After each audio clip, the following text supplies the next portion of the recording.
19세기에 세계 선교를 이끌고 중국 선교를 이끌었던 허드슨 테일러 선교사님이 계십니다. 이 허드슨 테일러 선교사님은 이 선교사 선교 역사에서 한 획을 긋는 엄청난 이 인물이었습니다. 하루는 허드슨 테일러 선교사님에게 친구가 이렇게 말했습니다. 당신이 이룬 업적이 대단하다고 그렇게 이야기를 하자 그 말을 들은 선교사님은 이렇게 대답을 했습니다. 내가 보기에 하나님은 온 세상에서 하나님을 일을 하기에 충분히 연약한 사람을 찾으셨던 것 같다. 그리고 하나님께서 나를 찾으셨을 때 이렇게 말씀하신 것 같다. 이 사람은 충분히 연약해. 이 사람이면 되겠어. 저는 허드슨 테일러 선교사님의 진단이 맞다고 생각합니다. 왜냐하면 하나님은 항상 연약한 사람을 통해서 일하시기 때문에 그렇습니다. 하나님은 연약한 사람을 통해서 위대한 일을 하시는 분입니다. 하나님은 자신이 연약하다는 사실을 잘 알고 하나님만 의지하는 사람을 사용해서 일을 하십니다. 그래서 기독교 역사에서 위대한 일을 한 사람들을 보면 모두 연약한 사람이었습니다. 그래서 우리도 연약함이 능력이라는 사실을 반드시 기억하고 연약해져야만 됩니다. 나는 아무것도 할 수 없다는 마음으로 하나님의 능력만으로 살아가야만 됩니다. 하나님은 우리가 연약해지기를 원하시고 연약하다는 사실을 인식하고 연약하게 살아가기를 원하십니다. 하나님의 능력만 의지하면서 하나님의 능력만 붙잡고 살아가는 겁니다. 미국의 폴 워셔 목사님은 이렇게 말씀합니다. 위대한 사람들은 모두 엄청나고 큰 고난을 당했습니다. 그들이 고난을 당했던 이유는 그들을 약하고 무력하게 만들기 위해서였습니다. 하나님은 그들이 단 하나의 희망만을 보기를 원하셨습니다. 그것은 그리스도의 능력입니다. 그리스도의 능력만을 보기를 원하셨습니다. 여러분, 우리 이 말을 듣고 반드시 기억하셔야만 됩니다. 우리는 연약해져야만 되고 하나님께서 우리에게 고난을 허락하신 이유는 우리의 연약함을 깨닫게 하기 위해서라는 사실입니다. 고난은 내가 아무것도 할 수 없다는 사실을 깨닫게 하는 도구에 지나지 않습니다. 그래서 아무리 고난을 당해서도 고난 속에서 발버둥 쳐도 도망갈 수가 없을 때 그때 우리는 내가 연약하구나 이 사실을 다시 한번 깨달으셔야만 됩니다. 그리고 그 사실을 깨닫고 다시 한번 그리스도께 의지하셔야만 됩니다. 그렇게 해서 그리스도께 영광을 돌려야만 되는 겁니다. 우리는 그리스도를 높이고 그리스도만을 드러내면서 살아가야만 되는 겁니다. 그래서 내가 연약해지고 그리스도를 더욱더 의지하는 것이 중요한 것입니다. 그러면 우리 어떻게 해야 연약해질 수 있습니까? 어떻게 해야 연약함을 실천할 수 있습니까? 그리스도를 의지할 수 있는 방법이 무엇입니까? 굉장히 간단한 방법으로는 당연히 기도하고 말씀을 묵상하는 겁니다. 기도하고 말씀을 우리 마음에 품어서 그리스도의 능력을 의지하면서 살아가는 겁니다. 기도와 말씀이 아니면 내가 살 수 없다. 이 마음으로 간절하게 기도하고 간절하게 말씀을 붙잡아야 됩니다. 그리고 나서 그리스도의 말씀을 순종하며 살아가는 겁니다. 세상의 복음을 전하기 위해서 고난을 당하고 고난 속에서도 기뻐하면서 말씀을 전하기 위해서 순종하며 살아가는 것, 인내하며 살아가는 겁니다. 끝까지 사랑하고 복음을 증거하는 겁니다. 그런데 이런 말을 들으면 많은 분들이 이렇게 생각합니다. 내가 순종하는 것이 하나님을 위해서 희생하는 겁니다. 내가 순종하는 것은 하나님을 위해서 많은 희생을 하는 것이라고 생각하는 분이 많습니다. 그 오해입니다. 순종은 하나님을 위해서 희생하는 것이 아니라 우리가 살기 위해서 당연하게 해야 되는 겁니다. 우리가 살기 위해서 간절하게 당연히 붙잡아야 되는 것이 순종입니다. 우리가 살기 위해서 숨을 쉬고 밥을 먹듯이 살기 위해서 해야 되는 것은 순종입니다. 은혜로운 하나님은 우리를 살리시려고 우리에게 순종할 수 있는 말씀을 알려주신 겁니다.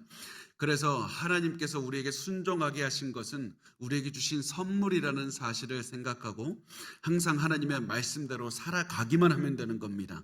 그러면 우리 살 수 있습니다. 그러면 우리가 하나님의 능력을 체험할 수가 있습니다. 그런데 이렇게 순종하다 보면 분명히 더 이상 견디기 어렵다는 생각이 들 때가 올 겁니다. 살기 너무 힘들다는 때가 올 겁니다. 더 이상 할 수 없어서 포기하고 싶다는 생각이 들 때가 분명히 올 겁니다. 우리가 죄인이고 인간이기 때문에 그렇게 생각이 드는 것은 당연한 겁니다. 그렇지만 그런 당연한 때가 찾아올 때 우리 반드시 기억해내야 됩니다. 고난이 바로 이런 때를 위해서 존재하는 것이다. 이 사실을 기억해야 됩니다. 고난 때문에 포기하고 싶어하는 이때 바로 내가 기억해내야 되는 것은 연약함이다. 나의 연약함을 깨닫게 하기 위해서 고난이 주어진 것이다. 그래서 내가 포기하고 싶을 때 나의 연약함을 다시 한번 기억하고 다시 한번 그리스도를 의지하면 우리는 초자연적인 능력, 성령의 능력으로 살아낼 수가 있는 겁니다. 우리가 연약할 때 그때 비로소 체험하는 것이 하나님의 능력, 위대한 능력이기 때문에 그렇습니다.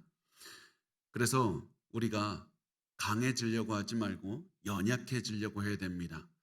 우리가 강해지려고 할 때, 하나님을 의지하지 않으려고 할 때, 그때는 하나님의 능력을 체험할 수 없습니다. 하나님의 능력을 체험하기 위해선 더 연약해져야만 됩니다. 바로 이것을 고린도 성도들은 이해하지를 못했던 겁니다. 고린도 사람들이 이해하지 못했던 것이 바로 이것이었습니다. 그들은 모두 사회적으로, 경제적으로, 권력으로 막 높아지기만을 원했습니다. 그리고 더 올라가기 위해서는 전쟁이라도 치르겠다, 이런 마음으로 살았습니다. 그렇게 해서 일단 높은 위치를 차지하면 권위적으로 군림하는 것이 당연하다고 생각했습니다. 능력을 가지고 다른 사람을 짓누르는 것이 당연한 것이다. 그리고 이런 생각을 바울에게도 적용했던 겁니다. 바울이 위대한 그리스도의 사도라면, 위대한 사도라면 엄청난 권위를 보여주면서 엄청난 능력을 드러내면서 사람들에게 다가와야 되는 것 아니냐. 자신의 권위에 대적하는 사람들이 있으면 저 사람들을 엄청난 능력으로 처벌하고 엄청난 기적을 보여줘야 되는 것 아니냐. 그렇게 생각을 했는데 바울은 정반대로 행동을 했습니다.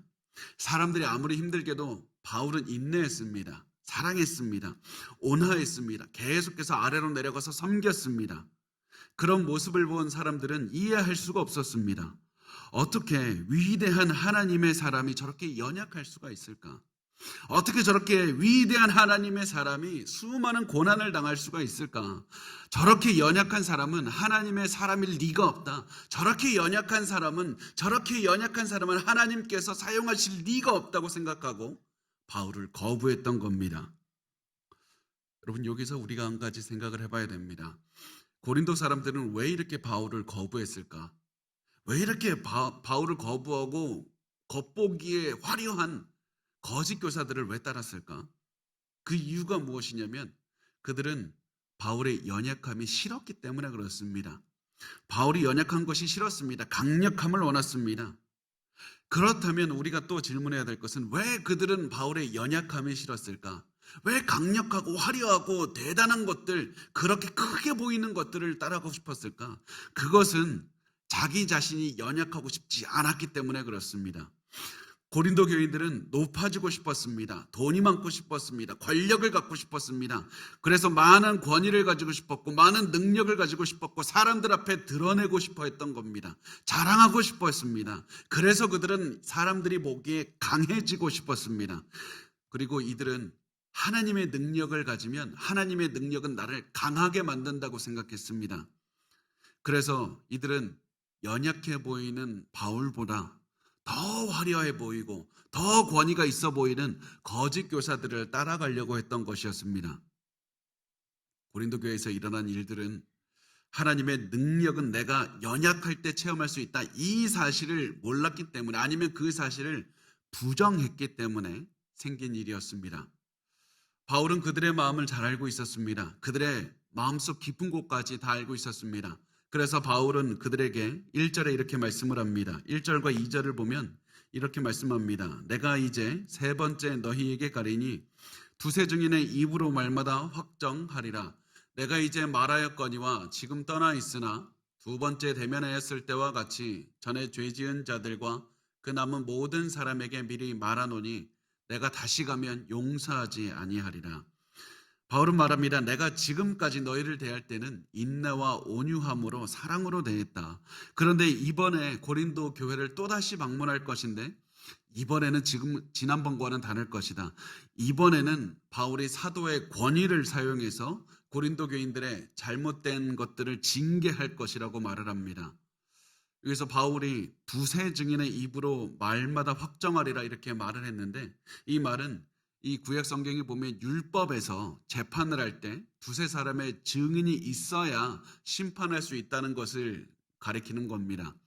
그래서 바울은 잘못된 사람이 있으면 이 공개적으로 징계할 것이다, 심판을 열어서 징계할 것이다라는 그런 표시를 합니다. 나는 더 이상 경고로는 넘어가지 않을 것이다. 이제는 반드시 심판할 것이기 때문에 무엇을 원합니까? 내가 방문하기 전에 너희 반드시 회개해야 된다. 잘못을 회개해서 돌아와야 된다. 내가 고린도 교회에 다시 갔을 때 그때에도 회개하지 않는 사람이 있다면 나 반드시 처벌할 것이다. 회개하라. 돌아서지 않았을 때 그 대가는 엄청나게 심각할 것이다. 회개해야 된다. 그런데 이 말을 듣는 사람들이 좀 의아해했을 수 있습니다. 그동안에 온화하게 했던 바울이 갑자기 왜 이렇게 강하게 합니까? 그동안에 그렇게 차분하게 조용하게 우리를 잘 참아주었던 바울이 갑자기 왜 심판한다고 말합니까? 그 이유에 대해서 바울은 이렇게 말합니다. 3절 말씀을 보면, 이는 그리스도께서 내 안에서 말씀하시는 증거를 너희가 구함이니 그는 너희에게 대하여 약하지 않고 도리어 너희 안에서 강하시니라. 그동안에 사람들은 바울에게 말했습니다. 당신이 사도라면, 진정한 사도라면 큰 권위 있을 것 아닙니까? 그 강력한 권위를 보여줘서 당신이 사도라는 사실을 증명하십시오. 그리고 그 말을 듣는 바울은 이제 너희가 원하는 대로 하겠다. 고린도 교인들이 원하는 대로 내가 권위를 보여줄 것이다. 다만 너희의 마음을 만족시키는데, 너희의 그 육적인 마음을 만족시키는데 내 권위를 사용하지 않을 것이다. 바울이 가진 사도의 권위는 잘못된 사람들을 징계하는 데 사용할 것이다. 바울이 내리는 단호한 징계를 보면 바울이 사도라는 사실을 의심할 사람은 이제 아무도 없을 것이다. 이렇게 말하면서 바울은 이렇게 말합니다.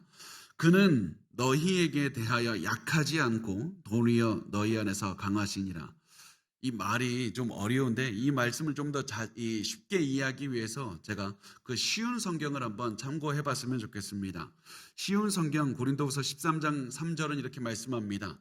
그것은 여러분이 그리스도께서 나를 통해 말씀하신다는 증거를 요구하고 있기 때문입니다.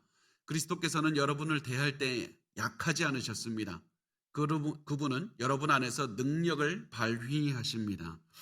자, 이 말씀을 보면 예수님께서 이미 고린도 성도들 사이에서 위대한 일을 하셨다는 겁니다.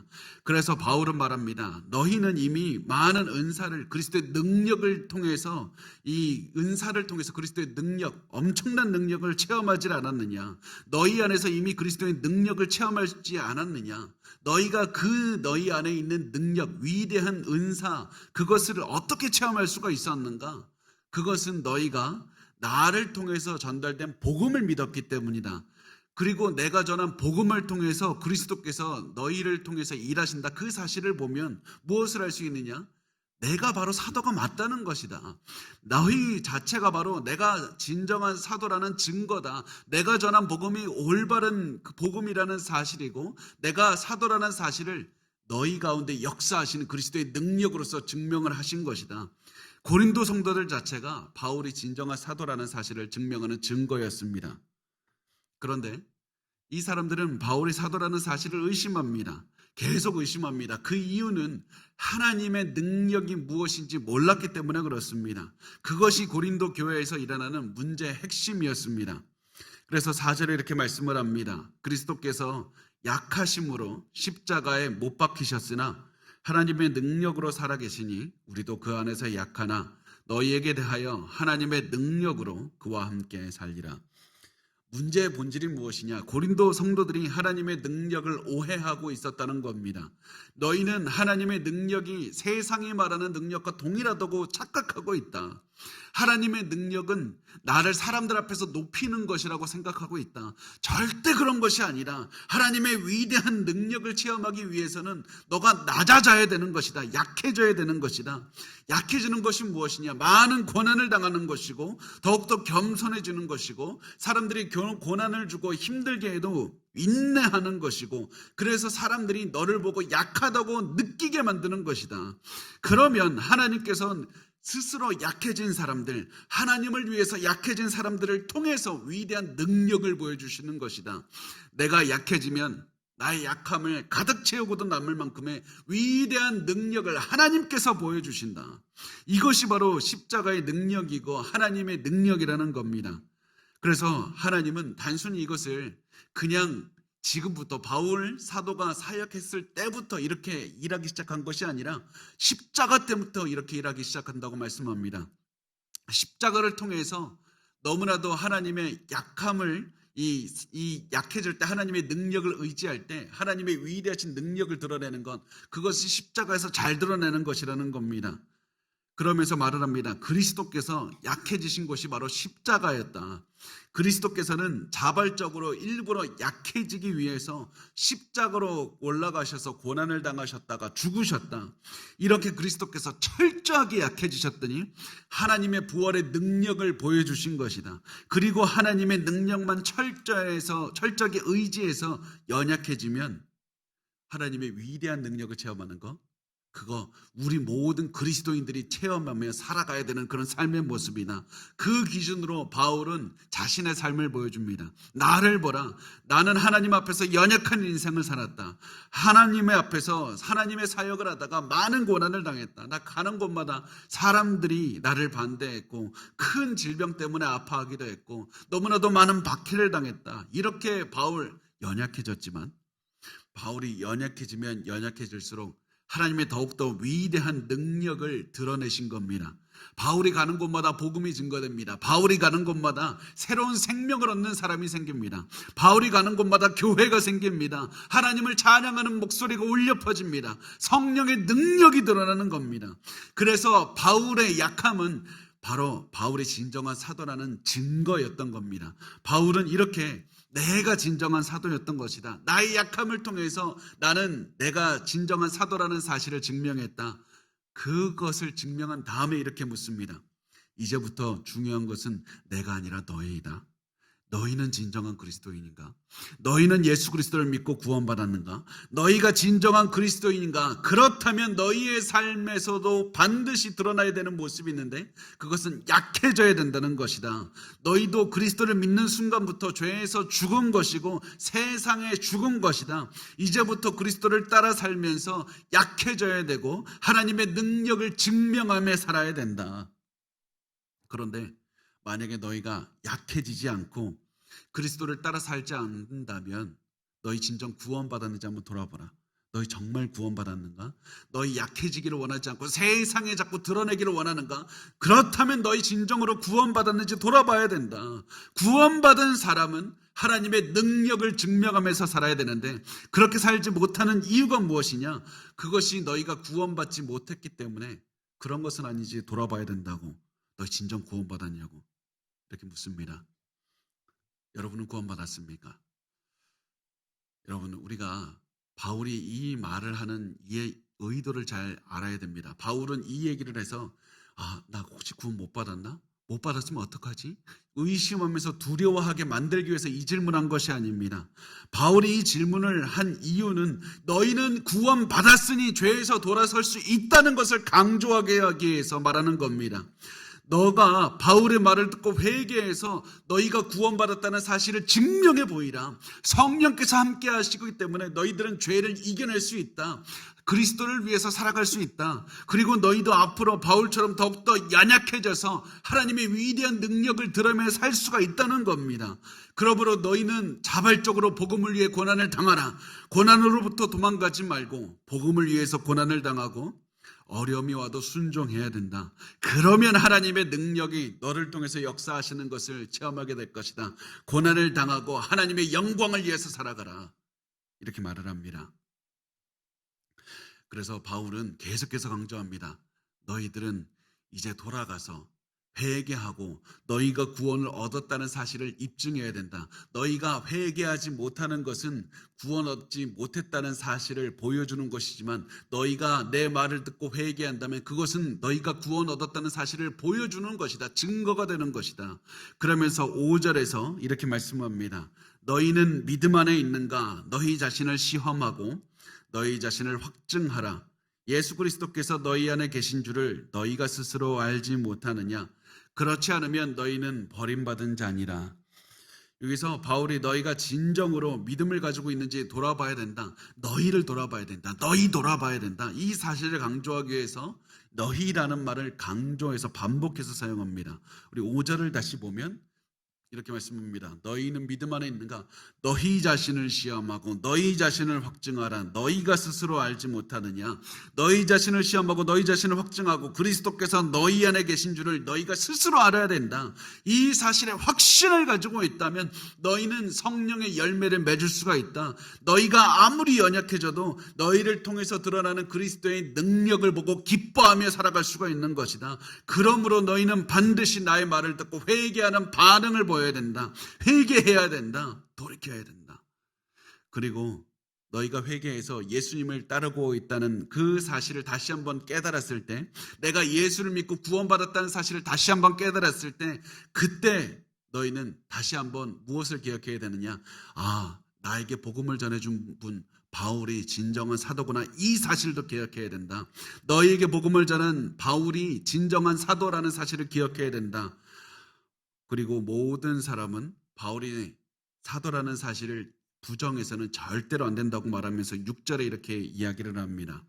우리가 버림받은 자 되지 아니한 것을 너희가 알기를 내가 바라고, 이렇게 번역을 했는데, 제가 이 말씀을 좀 더 쉽게 이해하기 위해서 다시 한번 우리 쉬운 성경을 한번 봤으면 좋겠습니다. 쉬운 성경이 고린도서 13장 6절에 이렇게 말씀합니다. 나는 우리가 불합격자가 아니라는 것을 여러분이 알아주기를 바랍니다.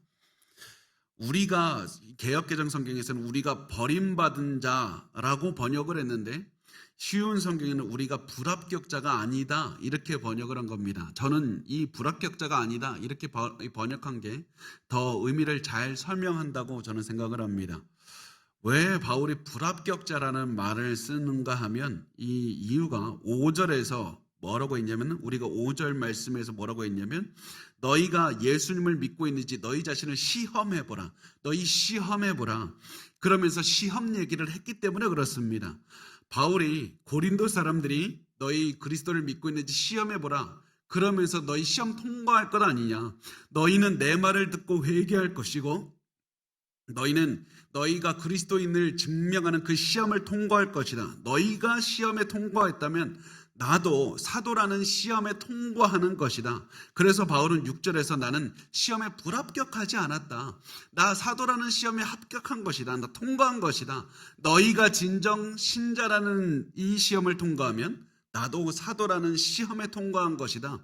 이 말을 하면서 자신이 사도다, 나 사도다, 너희가 내가 사도라는 증거라는 사실을 반복해서 계속해서 설명을 합니다. 고린도 사람들은 자꾸 반복해서 바울이 말을 하니까 바울의 말을 듣고 이렇게 생각할 수 있습니다. 알겠습니다. 당신이 사도라는 사실 알겠습니다. 당신 사도로 대우해드리겠습니다. 이러면 됐습니까? 만약에 이것이 그들의 반응이라면 이것은 정말 사도 바울이 원했던 반응이 아니었습니다. 사도 바울은 자신이 사도라는 사실을 입증해서 내가 무슨 명예를 얻고 권위를 얻고 이것이 목적이 아니라 내 목적은 다른 데 있다. 그러면서 7절과 8절은 말씀을 합니다. 우리 7절과 8절 같이 읽겠습니다. 시작.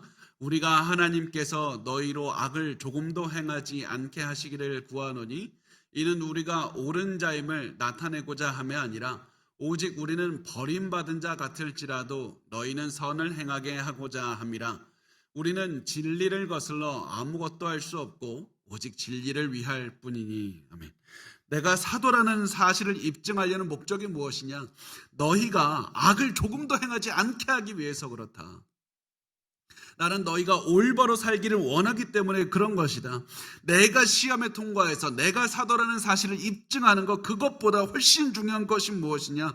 너희가 악을 행하지 않는 것이 중요하고 선을 행하는 것이 중요하다. 그리고 너희가 선을 행하기 위해서는 무엇을 알아야 되느냐? 내가 사도라는 사실을 반드시 알아야 된다. 내가 사도이기 때문에 내가 전한 복음이 올바르고 다른 사람이 전한 복음이 틀렸다는 사실을 알아야 되는 것이다.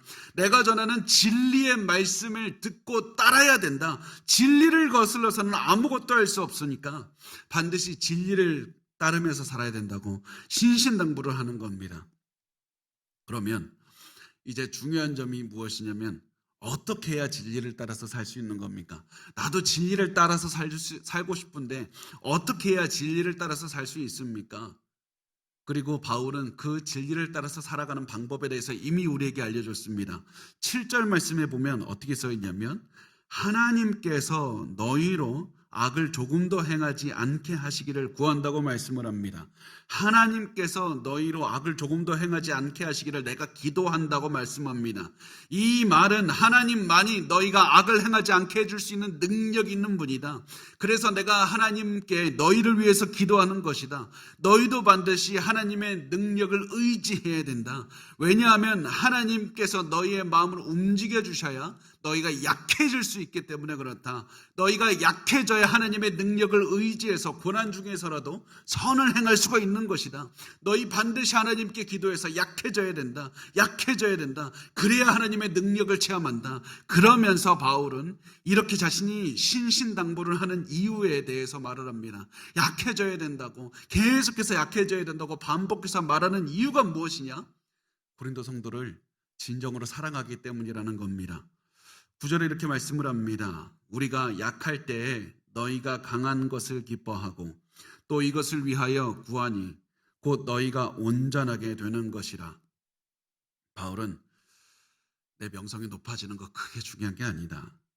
오히려 바울은 자신의 고난을 통해서 더욱더 약해지는 것, 자신의 명성이 높아지는 것이 아니라 사람들의 비웃음을 사고 사람들의 멸시를 받는 것, 그것을 기뻐했습니다. 고린도 성도들을 위해서라면 내가 고난도 기꺼이 받겠다, 이렇게 말을 했습니다. 왜냐하면 바울의 약함을 통해서 너희가 강한 것을 기뻐하고 너희가 강한 것은 영적으로 강하게 된다는 말입니다. 내가 약해지면 고린도 성도들이 영적으로 강하게 될 것이다. 바울이 자발적으로 고린도 성도들을 위해서 고난을 당하면 하나님께서 바울의 고난을 사용해서 고린도 성도들을 영적으로 성숙하게 해주실 것이다. 성숙하게 하신다는 것이 온전하게 되는 것입니다. 온전하게 되는 것은 이 목적이, 바울의 자신의 목적이 너희가 온전하게 된다는 것인데, 온전하게 된다는 것은 영적으로 성숙하게 된다는 것이고, 그래서 영적으로 성숙하게 된다는 것은 부족함을 채우는 것이고 잘못된 것을 고치는 겁니다. 하나님께서는 바울의 약함을 사용하셔서, 고난을 사용하셔서 고린도 성도들의 영적으로 부족한 것을 채우실 것이고 영적으로 잘못된 것을 하나하나 고쳐가실 것이다. 그것이 내가 바라는 것이고, 그래서 내가 약해질 때 기뻐하며 즐거워하면서 고난을 당하는 것이다. 그러고 나서 바울은 고린도 후서를 쓴 목적에 대해서 이렇게 말을 합니다. 고린도 후서를 쓴 목적이 10절에 나와 있습니다. 우리 같이 읽겠습니다. 시작. 그러므로 내가 떠나 있을 때 이렇게 쓰는 것은 대면할 때에 주께서 너희를 넘어뜨리려 하지 않고 세우려 하여 내게 주신 그 권한을 따라 엄하지 않게 하려 함이라. 바울이 고린도 교회에 곧 갈 것이고 고린도에 가면 죄 지은 자들을 징계할 것이다. 그런데 바울은 말합니다. 나 그러고 싶지 않다. 나 정말 그러고 싶지 않다. 나는 여러분을 사랑하는 마음, 온화한 마음으로만 대하고 싶습니다. 그래서 내가 미리 편지를 보냅니다. 내가 도착하기 전에 미리 편지를 보내니 여러분 이 편지를 받고 회개해야 된다고, 반드시 돌이켜야 된다고. 그렇지 않으면 내가 당신들을 만나서 엄하게 꾸짖고 징계할 수밖에 없습니다. 그러므로 여러분 그 시간이 오지 않도록 나 여러분을 사랑하는 마음으로만 대할 수 있도록 제발 회개하라고 이렇게 말을 합니다. 그런데 바울은 이렇게 강력하게 말을 했지만은 사람들이 돌아올 것을 확신했습니다. 고린도 성도들이 회개하고 바울의 말을 듣고 돌아올 것이라고 확신했습니다. 그래서 바울은 기뻐하면서 이렇게 편지를 마무리합니다. 11절부터 보면 마지막으로 말하노니 형제들아 기뻐하라. 온전하게 되며 위로를 받으며 마음을 같이 하며 평안할지어다. 또 사랑과 평강의 하나님이 너희와 함께 계시리라. 거룩하게 입맞춤으로 서로 문안하라. 바울이 고린도 성도들이 회개해서 자신들이 진정한 성도라는 사실을 증명하게 될 것, 이것을 확신했고 이 사실을 생각했더니 마음에 기쁨이 넘쳤습니다. 마치 사랑하는 자녀가 자신의 죄를 회개하고 뉘우치고 이 돌아오는 것을 본 부모의 마음과 같은 겁니다. 바울은 고린도 교인들이 돌아올 것을 생각만 해도 기쁨이 넘쳐서 그들을 물어보면서 생각하면서 이렇게 부릅니다. 형제들아, 형제들아, 내 영적인 형제들아. 여기서 말하는 형제들은 단순히 그냥 교회 같이 다니는 사람들이 아니라 구원받은 성도들을 말합니다. 구원받은 형제 자매들을 말합니다. 내가 여러분 돌아올 줄 알았습니다. 여러분을 회개할 줄 알았습니다. 여러분, 내가 그래서 여러분을 기뻐하면서 이렇게 부릅니다. 형제 자매들이요, 그들을 사랑하는 마음으로 크게 외치는 겁니다. 그 다음에 바울은 이제 우리 회개한 다음에 어떻게 살아야 되는가, 그 말을 합니다. 그 말을 하면서 5가지 명령을 간단하게 합니다. 그 5가지 명령을 우리가 간단하게 살펴보겠습니다. 바울이 한 첫 번째 명령이 무엇이냐면 기뻐하라는 겁니다. 형제들아 기뻐하라. 형제들아 기뻐하라. 근데 사실 이게 우리가 이렇게 따로따로 나눠서 봐서 그렇지 한 번에 쭉 읽으면 조금 이상한 겁니다. 바울이 지금까지 강력하게 책망하면서 회개하라 막 이렇게 얘기하다가 기뻐하라 말하면 이게 조금 좀 이상한 겁니다. 이 갑자기 이렇게 회개하고 이렇게 믿음을 회복하라고 말한 다음에 갑자기 회개하라고 하는 이유가 무엇입니까? 그 이유가 무엇이냐면 이 회개하면 이 기쁨이 넘친다.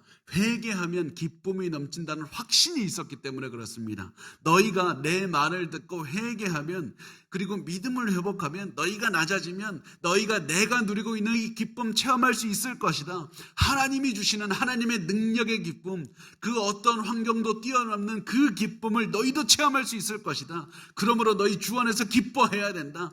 약해질수록 더 많은 기쁨을 체험할 것이다. 기뻐하라고 말을 합니다. 그런데 바울이 기뻐하라고 말한 이유가 한 가지가 더, 2번째 이유가 있는데, 그것은 무엇이냐면 고난을 통해서 기쁨을 체험할 수 있기 때문에 그렇습니다. 고난을 통해서 기쁨을 체험할 수가 있는 겁니다. 그리고 이것은 바울이 여기서 처음 말한 것이 아니라 고린도후서를 통해서 여러 번 말을 했습니다. 여러 번 우리가 연약하게 되면 기뻐할 수 있다. 연약하게 되면 기뻐할 수 있다. 계속 강조를 했습니다. 한 구절만 보면 고린도후서 6장 10절에 이렇게 말씀을 합니다. 근심하는 자 같으나 항상 기뻐하고 가난한 자 같으나 많은 사람을 부요하게 하고 아무것도 없는 자 같으나 모든 것을 가진 자로다.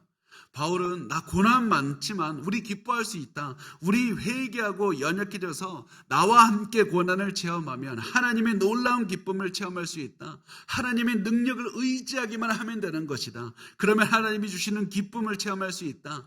그러면서 우리가 기뻐해야 되고 또 기쁨을 체험할 수 있다. 이 사실을 계속해서 우리 그리스도인들의 인생을 설명을 합니다.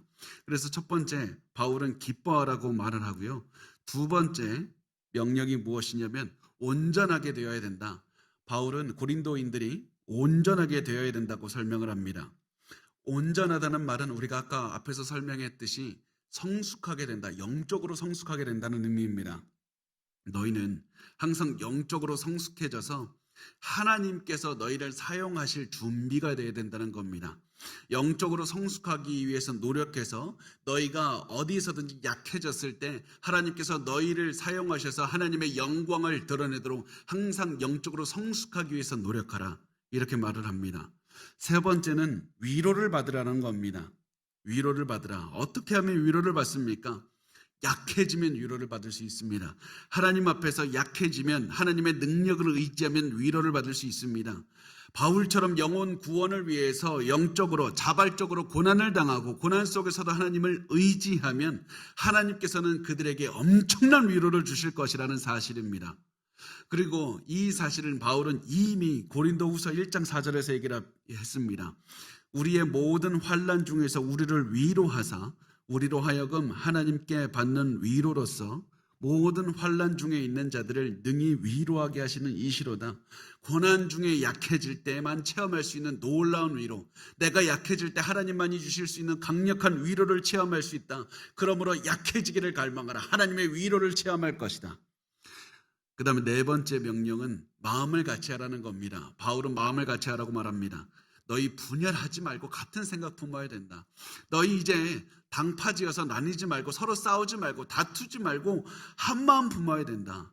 여러 사람이 모였을 때 너희 다투면 안 된다. 여러분, 이 사실 모르는 사람이 어디 있습니까? 그런데 우리는 다투지 않습니까? 싸우지 않습니까? 그러면서 우리는 자꾸 이런 생각 들 겁니다. 아니, 저 사람, 나 힘들게 하는 저 사람, 나하고 생각이 다른 저 사람과 내가 어떻게 마음을 같이 할 수 있습니까? 어떻게 다투지 않을 수 있습니까? 그것은 단 한 가지 방법이 있습니다. 다투지 않을 단 한 가지 방법은 모든 사람이 진리를 위해서 협력하는 겁니다. 모든 사람이 진리를 전파하기 위해서 협력하는 겁니다.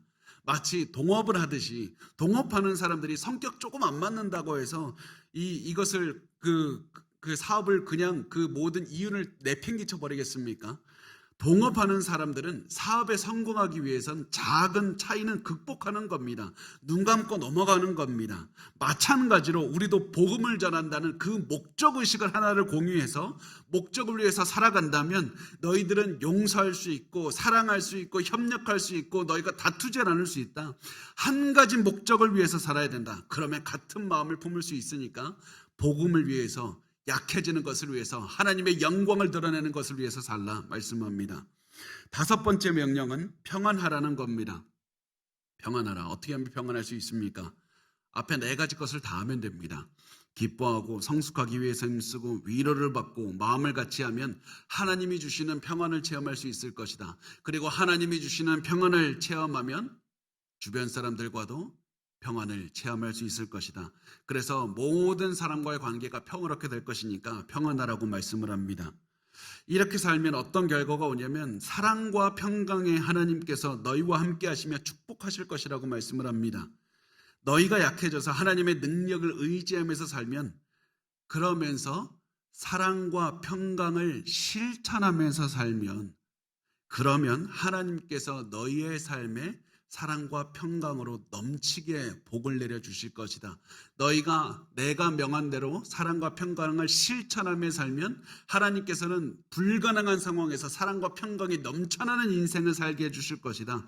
이렇게 말씀을 하고 마지막으로 바울은 거룩하게 입맞춤을 하라고 말씀을 합니다.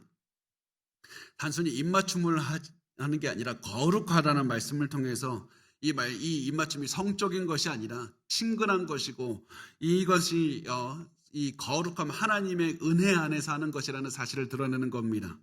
이 당시 바울 당시에는 가족들끼리도 했고 남자끼리나 여자끼리도 이렇게 입맞춤을 했는데 이것은 어떤 성적인 의미가 아니라 존경이나 사랑을 표현할 때 깊은 우정을 표현할 때 했던 것이었습니다. 그러면 이거 어떻게 실천합니까? 여러분의 거룩한 입맞춤을 저도 원하지 않고 저도 하고 싶지 않습니다. 그거 어떻게 합니까? 이것은 우리가 따뜻하게 안아주거나 손을 잡아주거나 등을 두드려주거나 말을 들어주거나 그렇게 할 수 있는 겁니다.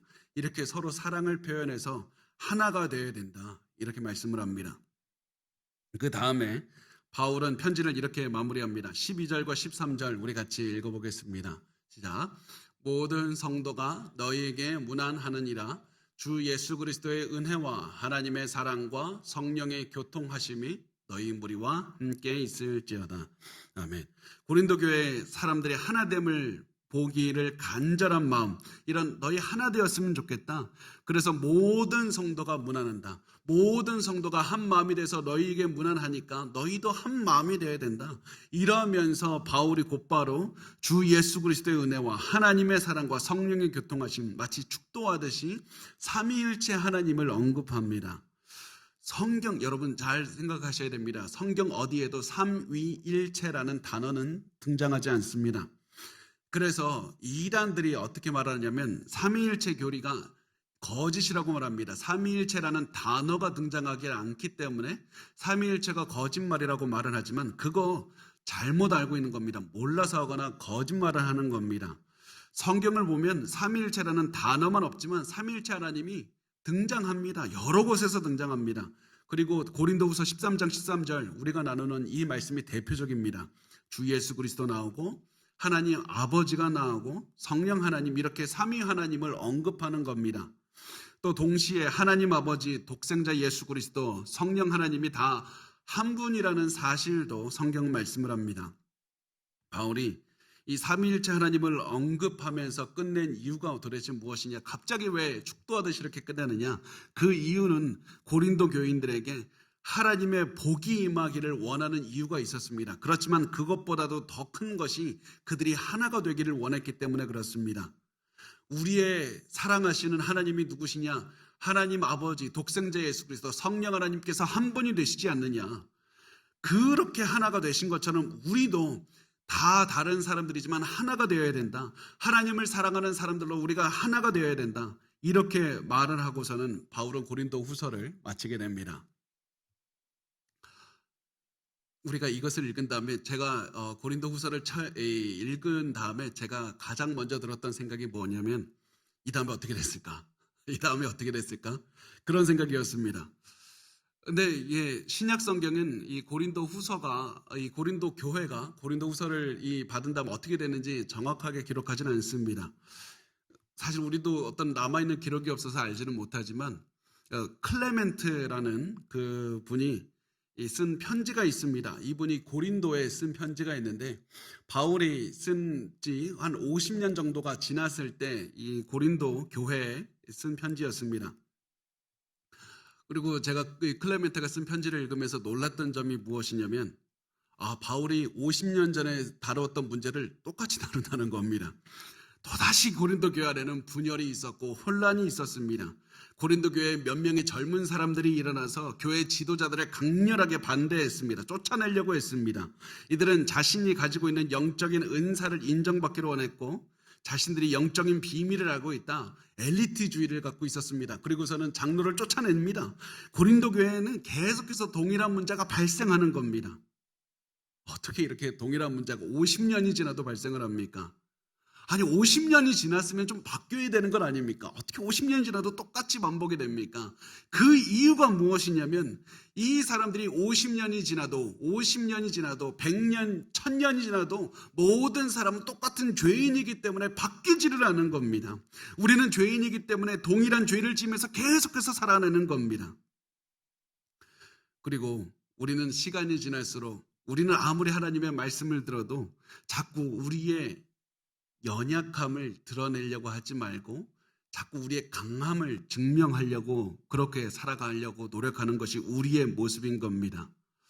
그래서 우리는 똑같이 죄를 짓습니다. 고린도 교회가 사라진 지 오래되었지만 이 초대교회에서 시간이 2000년이나 지난 지금까지도 우리는 고린도 교회에서 발생했던 일을 똑같이 반복하고 있지 않습니까?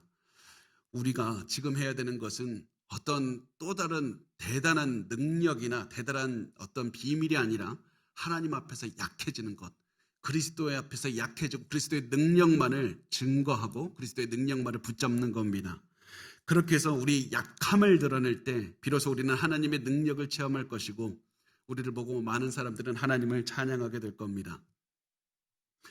그러면 어떻게 하면 우리의 약함을 실천하며 살아갈 수 있을까? 약함을 증명하며 약함을 보여주며 살아갈 수 있을까? 하나님의 능력만을 붙잡으며 살아갈 수 있을까? 사실 이 질문에 저는 한 문장만 계속 생각이 났습니다. 이번 주에 계속해서 제 마음에 맴돌고 있던 하나의 문장인데 그게 제가 처음에 설교 시작했을 때 인용했던 폴 워셔 목사님이 하신 말씀이 기억이 났던 겁니다. 그 목사님이 이렇게 말씀을 하셨습니다. 제가 저의 구원을 이루기 위해서 제가 기여한 것은 저의 죄밖에 없습니다.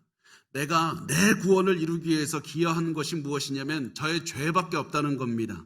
내가 내 능력으로 살아가는 하나님 모든 것은 죄라는 사실을 인정하고 기억하고 항상 그리스도의 능력으로 살아내는 것밖에 없다는 겁니다.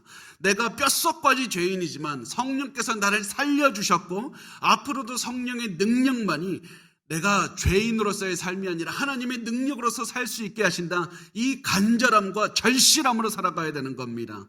하나님, 아무리 내가 좋은 선한 의도를 가지고 살고 최선을 다해서 노력해도 내가 내 능력으로 살면 죄밖에 없습니다. 나는 아무것도 할 수 있는 것이 없습니다. 하나님의 능력밖에 없습니다. 그러면서 하나님의 능력을 강렬하게 붙잡으시기 바랍니다. 하나님의 능력으로 하는 것은 아무리 내가 보잘것없이 보여도 위대한 하나님의 능력이 드러나는 결과를 이룰 것이고 내 능력으로 하는 모든 것은 아무리 보기 좋고 내가 칭찬받고 내가 박수를 받고 사람들이 나를 환호한다 할지라도 그것은 내 죄밖에 드러내는 그런 역할을 하는 것밖에 할 수가 없습니다. 여러분 하나님의 능력을 드러내시기 바랍니다. 더욱 연약해지시고 더욱더 연약해지십시오. 그러면 여러분을 바라보면서 많은 사람들이 하나님을 찬양해야 될 것이고 하나님께 영광 돌리면서 여러분을 통해서 예수 그리스도를 믿는 놀라운 일들이 일어날 겁니다. 우리 더욱더 약해지시기 바랍니다. 그것이 우리에게 보게 되는 줄 믿습니다.